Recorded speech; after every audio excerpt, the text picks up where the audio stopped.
What the hell is up, fellas? You're joining us for a little video today of me chit-chatting about my 2017 Z900. Ooh, I left my blinker on. And basically, what I'm going to be talking about today, ignore that right there. I laid her down, boys. But what I'm going to be talking about today is how I think this bike is honestly a little underrated, man. Let's hop on this thing, man, and get talking about it. Alright, so first reason, man, why I think this bad girl was a little underrated, man, is because she has got some freaking power to her, man. Like,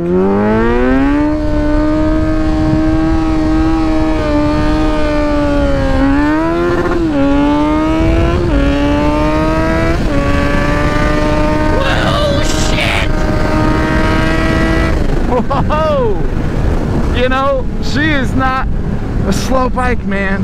She is not a slow bike. Paper numbers, which, if you guys know, really doesn't mean shit. It's just what the internet says. It's like 123 horsepower and 73 foot-pounds of torque or something like that. And, you know, that's pretty damn good. Obviously, it's probably not actually putting that down. Like, if you went and got it dynoed, I bet she's cranking out, like, I don't know, 115 horsepower and who knows, 68 foot-pounds of torque or something like that.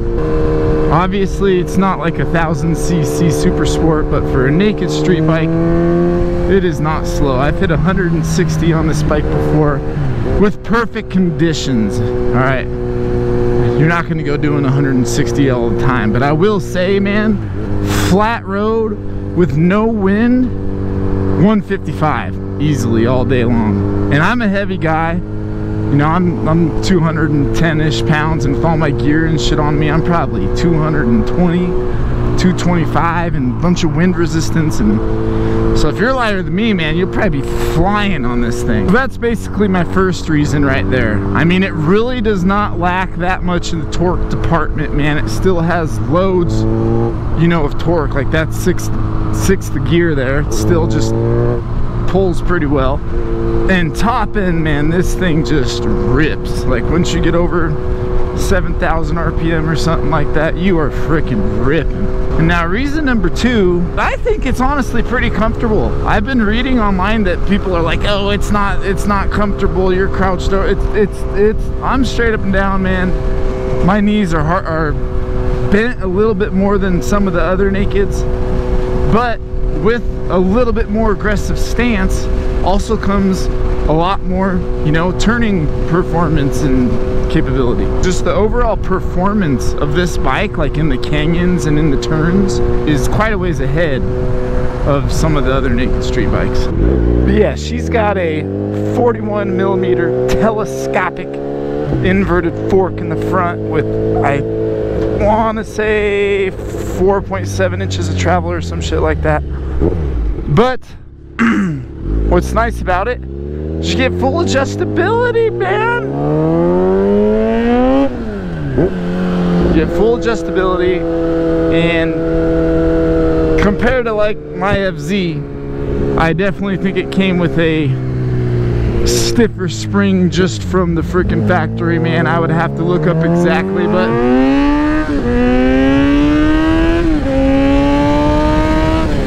I just feel a hell of a lot more comfortable in the turns.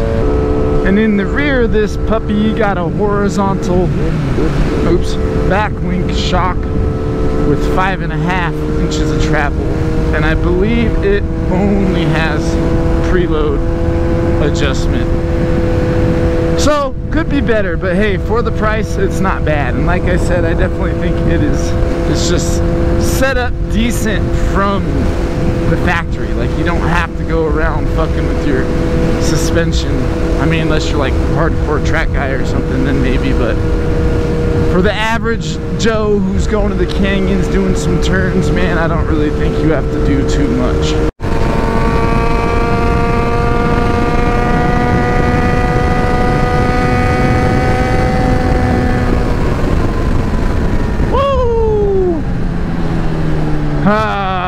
slow truck in the left lane, like always. Let's just take a moment to take in these dope ass mountains. I always just like to take them in for a sec. So the Z900's got a 31.3 inch seat height, which is another factor which I think plays into like the capability and performance of this bike, because it looks like a big bike, man. Like when you stand next to it, it looks super tall, kind of, I guess in my opinion. It just looks big, but then when you sit on it, you're like sitting inside the bike. It's nice, and like I feel like pretty much anybody can touch on this bike, man.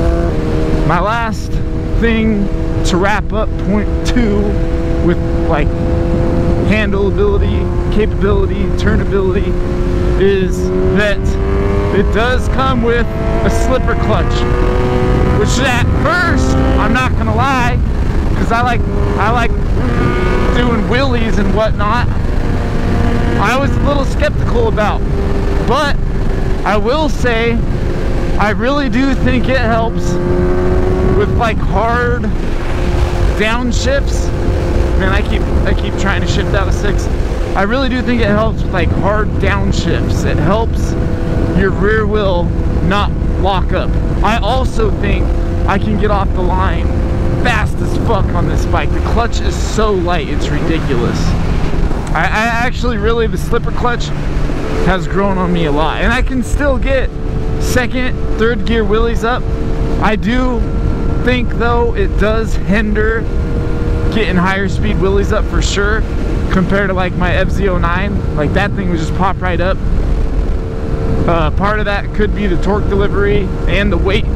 It's 360 pounds, I believe, 359 or something like that, wet weight, plus a 210 pound rider, so we're getting up there in the weight. But I think that also helps with the stability, man. This bike is a stable ass bike. At 150 miles an hour, man, you are not getting speed wobbles. It's really not sketchy at all. It feels completely planted onto the ground and stable as hell. Wrapping up point 2, I think the suspension's pretty good from the factory, which I feel like is hard to come by. It's good enough, I think, for most people that are just trying to go do some canyon riding. The seat height is pretty low. You're sitting inside of the bike, a little more aggressive of a seating position, but still super comfortable. I mean, it's not an uncomfortable bike. I've ridden this bike for like 6 hours straight before, and I was, you know, like my butt was hurting a little, blah blah blah, but that's gonna happen on anything. My straight up and down KLX 300, I get a little uncomfortable on. The slipper clutch, I do think helps with shifting in the canyons and, you know, not sliding your back wheel out and on those hard decelerations. Also getting off the line, and how stable the bike is. I'm not going to be talking about shit of electronics and traction control and all that shit, because I don't give a fuck about that, man. I already pulled the ABS fuse. I don't want any of that shit. I don't want any speed modes or traction control or fucking, I don't know, whatever they have, Bluetooth, all this stuff I really don't care about, so I'm not really going to be talking about it. I actually like this bike because there's not really shit on it. This one was an ABS model, but you can get it without ABS, and like I said, I unplugged it anyway. And besides that, there's no traction control, there's no speed limiter that you have to get flashed, there's no power modes, there's just one mode. Now the new ones, I could be wrong, I don't know honestly what they come with. I'm sure they do come with some traction control and all that stuff, but like I said, this one doesn't have that. I don't really care for any of that stuff. If I were to buy a bike with that stuff, I would just flash it and get rid of all of it. 4th point is gonna be off of the bike, man. This is definitely more of an opinion. It's just, look how good it looks, man. I mean, I really do like how they painted the frame. It's extremely visible. I mean, it kind of looks like a transformer or some shit, but I don't know, man. I just think it is a good looking bike, and ignore the Amazon special exhaust, okay? We're not all made of money here. Oh, I just think it's a good looking bike. See, like I said, it looks like it's like tall, but when you sit in it, you're sitting way down into the bike. I mean, you could kind of see it right there. Look how far down you're sitting into the bike. And just listen to this thing, man. Here, let me get my mask open.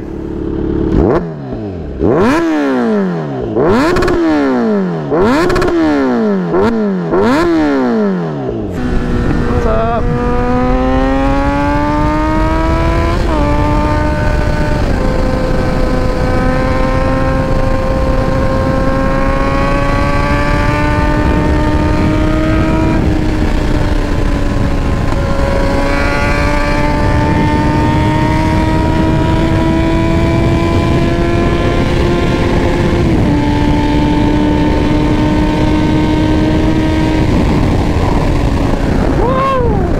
The motor, even with an exhaust, I've heard they actually come from factory rich, which is surprising. I mean, most bikes come lean to pass emissions and stuff, so when you put an exhaust on, it actually helps the bike because it's coming rich, so you lean it out a little bit. But this is a very, very smooth motor. It's a very smooth motor, man. There's like no twitchy. The power comes on super smooth. And that's basically all I wanted to say. I just want to touch on that real quick.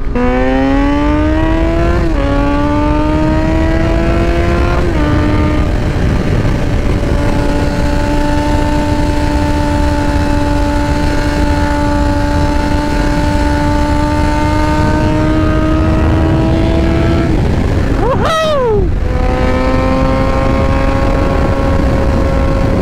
This thing does handle pretty good, guys. And check this out, man. Texan driving here. A brand new Z900 ABS, which, like I said, I don't care about that. They might all come with that now, though. I honestly have no idea, dude. Is only, I'm actually surprised because it says 9,700, 9,699. That actually seems cheaper than I thought, because I thought even the older ones were 9.8, but I could be wrong on that. So I think the price is also there for a brand new bike with, you know, pretty good suspension. I'm sorry, you would have to look into the electronics of the new one. If you did care about that, you would have to see what it all comes with, and I'm sure it comes with a lot of good stuff. But a good motor, a fast bike, powerful bike, good handling bike, a stable bike, a good looking bike, a good sounding bike, from what I've seen, reliable bike. That's a pretty good price. I mean, let's look up a brand new MT-09. Let's look it up. That's a pretty good price too, I ain't gonna lie with you, man. Well, I guess price is pretty average then on this bike. And just so you guys know, I'm not saying that this bike is better than like an MT-09 or the, what is it, the GSX, the Gixxer, whatever that one is, or whatever naked that you want, because not one bike is really better than another.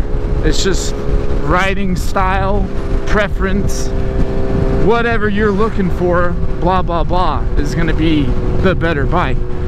I just am saying that I think this bike is underrated. I mean, you don't see that many people on them, you don't hear that many people talking about them, and I don't really know why, because they're not bad bikes at all. They're freaking sick. But anyways, guys, I think that is going to be the end of this video. I was trying to think if there was anything else I wanted to say.